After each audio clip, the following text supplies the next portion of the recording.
Hi friends, ಪುಟ್ಟ ಪಾಕಶಾಲೆಗೆ ಸ್ವಾಗತ. ಇವತ್ತು ಸ್ಟಫ್ಡ್ ಬೆಂಡಿ ಫ್ರೈ ಮನೇಲಿ ತುಂಬ ಈಸಿಯಾಗಿ ಮಾಡ್ಕೊಳ್ಳೋ ಈ ಸ್ಟಫ್ಡ್ ಬೆಂಡಿ ಫ್ರೈ ಕೊನೆ ತನಕ ರೆಸಿಪಿನ ಫಾಲೋ ಮಾಡಿ ಯಾವ ಥರ ಮಾಡೋದು ಅಂತ ತೋರಿಸ್ಕೊಡ್ತೀನಿ. ತುಂಬ ಈಸಿಯಾಗಿ ಮಾಡ್ಕೋಬೋದು, 10 ನಿಮಿಷದಲ್ಲಿ ಆಗೋಗುತ್ತಿದ್ದು. ಮೊದಲಿಗೆ ಒಂದು 3 ಟೇಬಲ್ ಸ್ಪೂನ್ ಕಡಲೆ ಹಿಟ್ಟು ಹಾಕೋಬೇಕು.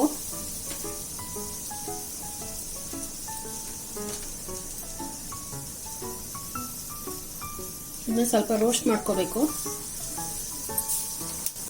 ಮೀಡಿಯಂ ಫ್ಲೇಮಲ್ಲಿ ರೋಸ್ಟ್ ಮಾಡ್ಕೋಬೇಕು, ಹಸಿ ವಾಸನೆ ಹೋಗ್ಬೇಕಲ್ಲ. ಒಂದು 2 ನಿಮಿಷ ಸಾಕು ನೋಡಿ. ಇವಾಗ ಇದಾಗಿದೆ, ಇದು ಸಾಕು ರೋಸ್ಟ್ ಮಾಡಿರೋದು. ಇವಾಗ ಇದಕ್ಕೆ 1 ಟೀ ಸ್ಪೂನ್ ಅಷ್ಟು ಚಿಲ್ಲಿ ಪೌಡರ್ ಹಾಕೋಬೇಕು. 1 ಟೇಬಲ್ ಸ್ಪೂನು ಧನಿಯಾ ಪೌಡರ್ ಹಾಕೋಬೇಕು. ಅರ್ಧ ಟೀ ಸ್ಪೂನು ಅರಿಶಿನ ಪೌಡರ್ ಹಾಕೋಬೇಕು. 1 table spoon amchur powder, dry mango powder ಹಾಕೋಬೇಕು. 1 ಟೀ ಸ್ಪೂನು ಸಾಲ್ಟ್ ಹಾಕೋಬೇಕು. 1 ಟೇಬಲ್ ಸ್ಪೂನ್ ಅಷ್ಟು ಫೆನಲ್ ಸೀಡ್ಸ್ ಅಂದರೆ ಸೋಂಪು ಕಾಳು, ಅದನ್ನ ಹಾಕೋಬೇಕು. ತರಕಾರಿಯಾಗಿ ಪೌಡರ್ ಮಾಡ್ಕೊಂಡಿರೋದು. ಇದನ್ನೆಲ್ಲ ಮಿಕ್ಸ್ ಮಾಡ್ಕೋಬೇಕು ಚೆನ್ನಾಗಿ.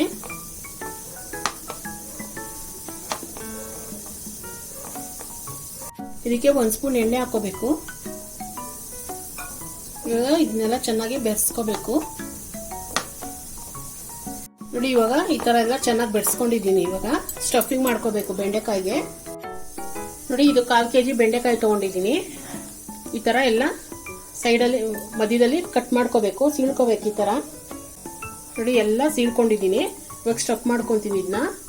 ಇದು ಪೌಡ್ರ್ ಇದೆಯಲ್ಲ, ಇದರೊಳಗೆ ಸ್ಟಫ್ ಮಾಡ್ಕೊಂಡು ಹೋಗ್ಬೇಕು ಎಲ್ಲ ಬೆಂಡೆಕಾಯಿನೂ.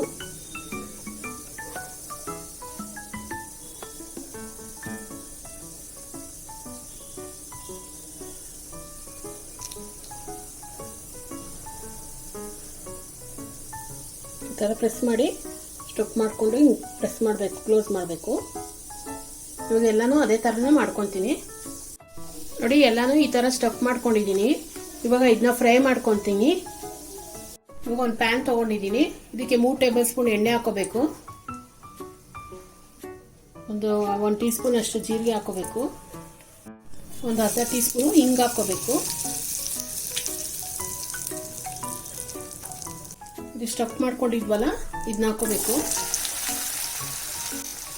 ಇವಾಗ ಇದನ್ನ ಚೆನ್ನಾಗಿ ರೋಸ್ಟ್ ಮಾಡ್ಕೋಬೇಕು ಎಣ್ಣೆಲೇನೆ.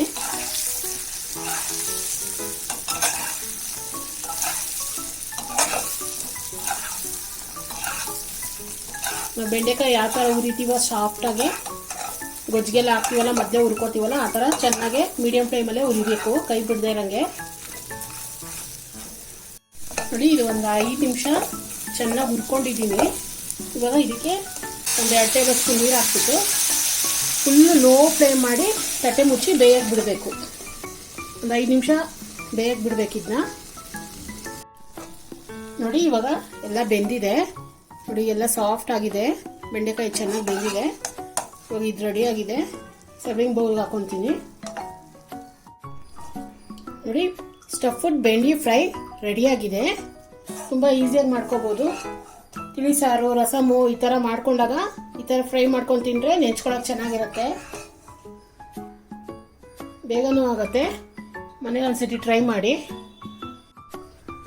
ಲೈಕ್ ಮಾಡಿ, ಶೇರ್ ಮಾಡಿ, ಸಬ್ಸ್ಕ್ರೈಬ್ ಮಾಡಿ.